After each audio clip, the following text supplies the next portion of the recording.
सलग दुसऱ्या आठवड्यातही कमर्शियल गॅसचा तुटवडा जाणवत असल्याने मुंबईतील हॉटेल व्यावसायिकांची कंबर आता मोडत चाललेली आहे. मी सध्या मुंबईच्या माटुंगा इथल्या प्रख्यात अशा रामाश्रय या ठिकाणी आहे आणि हे जे हॉटेल आहे ते इथल्या साऊथ इंडियन व्यंजनांसाठी अत्यंत प्रख्यात आहे.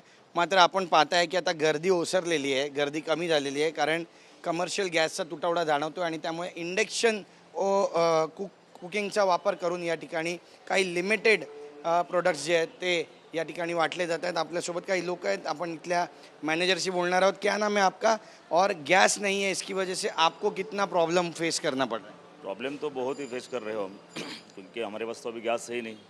हमारा काफ़ी सारे कस्टमर, हमारा पूरा रेस्टोरेंट खाली पड़ा है. तो अभी गैस आने तक हम लोग अभी इंडक्शन पे जो चल रहा है वो काम चाय कॉफ़ी बना रहे हैं. पहले कितने आइटम्स यहाँ पे सेल होते थे, अभी कितने हो रहे हैं? पहले तो हमारा 150-160 आइटम्स हमारे थे. आज हम लोग खाली चाय कॉफ़ी शीरा उपमा खाली सेल कर रहे हैं. इडली बिजनेस पे भी इफेक्ट हुआ है बहुत. काफ़ी इफेक्ट है.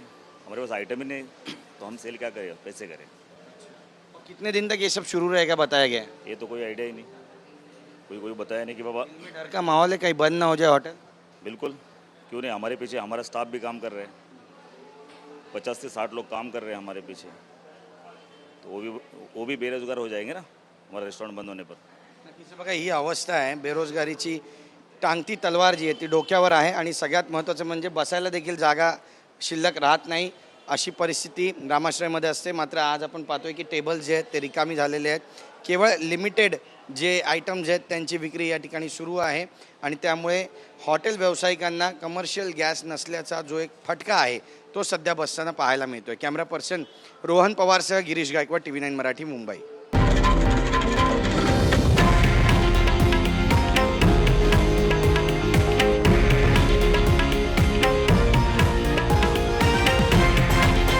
हे आहे देशातील नंबर 1 न्यूज नेटवर्क आणि आपण पाहत आहात TV9 मराठी, एकमेव.